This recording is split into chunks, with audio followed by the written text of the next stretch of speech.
அனைத்து விவசாய நண்பர்களுக்கும் வணக்கம். இன்றைக்கான வீடியோவில் என்ன பார்க்க போகிறோன்னு பார்த்தீங்கன்னா, நெல் நடவு முதல் அறுவடை வரையான வீடியோ நம்ம பார்த்துருப்போம் நம்ம சேனலில். அதுக்கடுத்து இந்த நெல்லை எப்படி வேக வைக்கிறது, எப்படி பதம் பார்த்து எடுக்கிறது, என்னென்ன ப்ராசஸ் பண்ணுறதுன்னு இந்த ஃபுல் வீடியோவில் பார்க்கலாம். இந்த நெல்லை நாங்கள் தேவையான அளவு நெல் பெரிய பெரிய பாத்திரத்தில் ஒரு நாள் முன்னாடி நைட்டே ஊற வச்சுருக்குறோம். இது மேலே படர்ந்துருக்கிறதுல கருக்கான்னு சொல்லுவாங்க. அதாவது நெல் இல்லாமல் வெறும் உள்ளே விதையே இல்லாமல் இருக்கும் பார்த்திங்களா, வெறும் தோல் மட்டும்தான் இருக்கும். அந்த தோலை அரிச்சு இப்படி எடுத்துக்கலாம். இது போல் 3-4 பாத்திரத்தில் நாங்கள் எடுத்து வச்சுருக்குறோம். இதெல்லாமே அரித்து ஒரு பாத்திரத்தில் சேகரித்து வெளியில் கொட்டிடலாம். அதாவது தேவையில்லை நமக்கு. நெல் அடியில் நல்லா தங்கியிருக்கும் பாருங்கள், அது மட்டும்தான் வெயிட்டாக இருக்கும் கொஞ்சம். இதெல்லாம் வெயிட்டே இல்லாமல் இருக்கிறனால தான் இதெல்லாம் தூக்கி வெளியில் போட்டுடலாம். பார்த்தாலே தெரியும் வெயிட் இருக்காது. உள்ளே உடச்சி பார்த்திங்கன்னா நெல்லே இருக்காது. இதெல்லாம் தனியாக எடுத்து வச்சுக்கலாம். அடுத்து நம்ம என்ன பண்ண போகிறோம்னு பார்த்திங்கன்னா, நெல்லை வேக வச்சு எடுக்கிறதுக்கு பாத்திரம் ரெடி பண்ணணுங்க. இப்போ நம்மக்கிட்ட பாத்திரம் இருந்தால் இல்லை கொப்பரை இருந்தால் பரவாயில்ல. இல்லைங்கிற பட்சத்தில் இந்த மாதிரி பிளாக்காக இருக்குது பாருங்கள் இந்த அண்டா, இது பேர் காசி அண்டான்னு சொல்லுவாங்க. நாங்கள் ஃபஸ்ட்டுலேருந்து இதிலே தான் வேக வச்சுக்கிட்டு இருப்போம். ஒரு 3-4 டைம் ஆனால் வேக வைக்கிற மாதிரி இருக்கும். உங்கள் வீட்டில் கொப்பரை இது மாதிரி ஏதாவது பெரிய பொருள் ஏதாவது இருந்துச்சுன்னா அது மாதிரி வேக வச்சுக்கோங்க. உங்களுக்கு தேவையில்லாத பாத்திரம் இந்த மாதிரி ஏதாவது இருந்துச்சுன்னா அதில் நல்லா வெயிட்டான பாத்திரமாக இருக்கணும். ஆனால் அந்த மாதிரி பெரிய பாத்திரமாக ஒன்று எடுத்துக்கோங்க. இந்த அண்டாவை பாருங்கள், இது கொண்டு போய் இப்போ நம்ம இந்த அடுப்பில் தான் வேக வைக்க போகிறோம். இந்த அடுப்பில் வச்சுட்டு ஃபஸ்ட்டு கீழே வரநெல் போடணுங்க. வரநெல்னால் அதாவது தண்ணியில் ஊற வைக்காத நெல். இது எதுக்குன்னா, இந்த மேலே போட போகிற நெல் குழையாமல் இருக்கிறதுக்காக தான் இது போடுறது. வரநெல் போட்டு தண்ணி ஊற்றிக்கலாம். ஊற்றின்னு அதுக்கப்புறம் வேக வேக அது ஒன்றும் பண்ணாது. அது சேமாக ரெண்டுமே ஒன்றா வெந்துடும். அடியில் நீங்கள் இந்த ஊற வச்ச நெல்லை போட்டிங்கன்னா குழஞ்சி போய் வந்துடுங்க, அடி பிடிச்சிக்கும். அப்புறம் உங்களுக்கு வேஸ்ட்டாக போயிருங்க அரிசி. ஏன்னா உடஞ்சி போயிடும். நீங்கள் அரைக்கும் போது உடஞ்சி அரிசி ஒரு குருணை மாதிரியே வந்துடுங்க, ஃபுல்லாகவே வராது அரிசி. அதனால தான் சொல்கிறேன். ஃபஸ்ட்டு கீழே வரநெல் கொட்டிக்கிங்க. அதுக்கு மேலே இந்த ஊற வச்ச நெல்லை கொட்டி அதுக்கப்புறம் நீங்கள் தண்ணி ஊற்றிக்கணும். உங்களுக்கு தண்ணி மேலே அண்டா ஃபுல்லாக கவர் ஆகிற மாதிரி தண்ணி ஊற்றிக்கிட்டிங்கன்னா போதும். ஒரு பாத்திரத்தில் இருந்தால் நெல் கொட்டியாச்சு. அடுத்து அந்த கேப்பை ஃபில் பண்ணுறதுக்கு இன்னும் கொஞ்சம் நெல் எடுத்துகிட்டு இதில் ஃபில் பண்ணிக்கலாம்.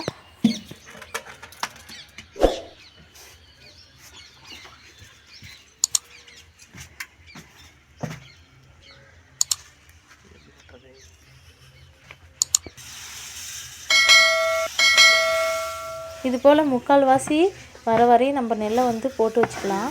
இப்போ பாருங்கள், இந்த பாத்திரத்தில் 3/4 நெல் இருக்குது. மேலே தழும்பு போட்டிருக்கோம். அடுத்து நம்ம மஞ்சி சாக்கு எடுத்து இது மாதிரி தண்ணியில் நனைச்சி ரெடி பண்ணி வச்சுக்கலாம். இப்போ நெல்லில் தண்ணி ஊற்றிட்டு இந்த மஞ்சி சாக்கை வச்சு மேலே நம்ம கவர் பண்ண போகிறோம். அதுக்கு தான் ஃபஸ்ட்டு தண்ணியில் நனைச்சி வச்சுருக்குறாங்க பாருங்கள்.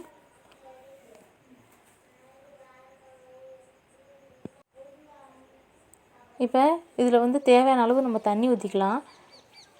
கீழே வரநெல் போட்டிருக்கோம், மேலே நம்ம ஊற வச்ச நெல் போட்டிருக்கோம். அதுக்கு மேலே நம்ம தண்ணி ஊற்றுறோம். அடுத்து நம்ம தேவையான அளவு தண்ணி ஊற்றிட்டு அப்புறமா தான் நம்ம மஞ்சி சாக்கு போட்டு மூடி வைக்கணும். இப்போ பாருங்கள், நல்லா கவர் ஆகிற மாதிரி நம்ம மூடி வச்சிடணும். இப்போ நம்ம அடுப்பை எரிக்க இதில் மேலே ஆவி நல்லா படரும், வாசமும் நல்லா சூப்பராக இருக்கும். இது மாதிரி நம்ம இந்த சாக்கை நல்லா ஃபுல்லாக கவர் பண்ணிவிட்டு நம்ம அடுப்பை எரிக்கலாம். அவ்வளோதான், ஸ்டார்ட் பண்ணியாச்சு. இப்போ அடுப்பை எரித்து விட்டுட்டு நம்ம இதை வேச்சு எடுத்து வச்சுக்க போகிறோம்.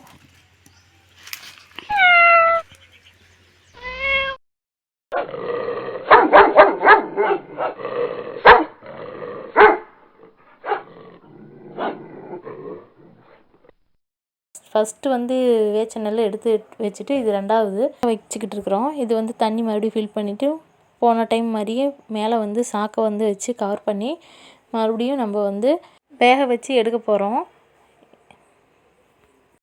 2வது டைம் வேக வைக்கும்போது இது முக்கியமாக ஒரு கருத்தை தெரிஞ்சுக்கணும்.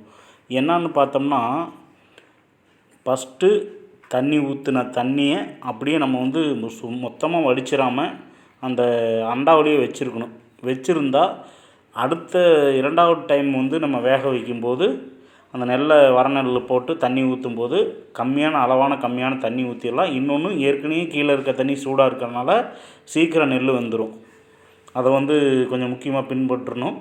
அதையும் பார்த்துக்குங்க. சாக்கு போடுறது, சாக்கு சுற்றி வர நல்லா கிச்சனை அமுத்தி விட்டோம்னா நல்லா வெந்து ஆவி வர்றதுக்கு நல்லா அந்த இடைவெளி வந்து இல்லாமல் நல்லா இந்த மாதிரி கிச்சனை அமுத்திட்டோம்னா சாக்கில் வந்து கப்புன்னு நெல் வந்து அமுக்கிடும்.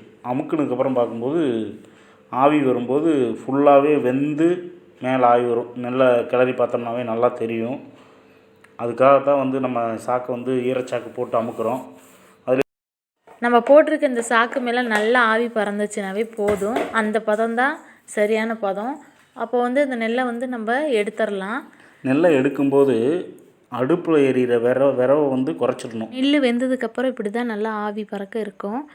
இந்த டைமில் வந்து நம்ம வந்து இதை வந்து வேறு பாத்திரத்தில் மாற்றி நம்ம வந்து ஒரு நல்ல பிளேஸில் வந்து கொட்டி நம்ம ஆற விடணும். நல்லா இதோட ஹீட் அடங்குற வரையும் இது போல் வந்து நம்ம எடுத்து வேறு பாத்திரத்தில் மாற்றிக்கலாம். ஃபஸ்ட் டைம் பாத்திரத்தில் வந்து முதல் தடவை வேக வச்சு எடுக்கும்போதே நம்ம வந்து ஓரளவுக்கு பழகிக்கலாம். பழகிட்டோம்னாவே அந்த நெல் வந்து சாப்பாடு மாதிரி குலையாமல் எடுக்கிறது எப்படிங்கிறத நம்ம தெரிஞ்சுக்கலாம். இந்த நெல்லெல்லாம் அள்ளுனதுக்கப்புறம் கடைசியில் இருக்கிற நெல்லை வந்து இது போல் வந்து சல்லடை ஒன்று வச்சு இதில் வடிகட்டினீங்கன்னா உங்களுக்கு வந்து நெல் வந்துடும். இது கொஞ்சம் ஒரு கழுவிட்டு நீங்கள் வந்து அந்த நெல்லோடு கலந்து விட்டுடலாம். ஏன்னா இதில் கொஞ்சம் மண் இருக்கும், அடியில் வந்து மண் தங்கியிருக்கும். இது போல் வந்து நெல்லை வந்து கொட்டிட்டு நல்லா ஆவி பறக்குது பார்த்திங்களா, சூப்பராக. இந்த நெல் வந்து நல்லா ஹீட் அடங்கணும். நாங்கள் பாருங்கள் தெருவு வந்து நல்லா கூட்டி விட்டுட்டு இந்த இடத்துல நம்ம காய வச்சுருக்குறோம். இது போல் 5-6 நாள் நம்ம நல்லா நெல் காய வச்சு எடுத்துகிட்டு போய் மிஷினில் போட்டோம்னா. முக்கியமாக நம்ம ஒன்று தெரிஞ்சுக்கணும், காலை வெயில் மாலை வெயிலில் தான் வந்து நெல்லை காய வச்சு எடுக்கணும். அதுக்கு முன்னாடி எடுத்தோம்னா அரைக்கிற கொண்டு வரதுக்கு முன்னாடி வெயில் நல்ல வெயிலில் காஞ்சிருச்சுன்னா அரிசி உடைய ஆரம்பிச்சிடும். பக்குவமாக வந்து காய வச்சு எடுத்துகிட்டு போகணும், அது முக்கியம். காய வச்ச நெல்லெல்லாம் எடுத்துகிட்டு வந்து மில்லில் போடுறதுக்கு வந்திருக்கோம். இப்போ மிஷினில் போட்டுட்ருக்காங்க நெல்லை. இப்போ நமக்கு அரிசி தனியாக குருணை தனியாக வந்து நமக்கு கையில் கிடச்சிரும். என் பையன் பாருங்கள் கீழே தள்ளி விட்டு விளாண்டுட்டு இருக்காரு. இந்த சைடு பார்த்திங்கன்னா நமக்கு அரிசி கிடச்சிரும். இங்கே பாருங்கள் தவிடு தனியாக, அரிசி தனியாக, குருணை தனியாக, இது போல் வந்து நமக்கு கிடச்சிரும். இந்த ரைஸ் மில் எங்கே இருக்குன்னா நம்ம சின்னதாராவரம் அக்ராஹாரம் ரைஸ் மில்லுன்னு சொல்லுவாங்க. இந்த மில்லில் தான் இப்போ நம்ம அரைச்சிட்ருக்கோம். எப்போ நாங்கள் நெல் அரைச்சாலும் என்ன பண்ணுவோன்னா வீட்டுக்கு அரிசி கொண்டு போன உடனே அந்த சாக்கில் அப்படியே வைக்க மாட்டோம். இது போல் கொட்டி விட்டுட்டு இந்த அரிசி வந்து நல்லா வந்து ஹீட்டெல்லாம் வெளியில் போனதுக்கப்புறம் தான் உபயோகப்படுத்துவோம். அரிசியில் இருக்கிற ஹீட்டு வெளியில் போயிடுச்சுன்னா ரொம்ப நாள் அரிசி நல்லாயிருக்கும். இந்த வீடியோ பிடிச்சிருந்துச்சின்னா லைக் பண்ணிடுங்க. தேங்க்யூ.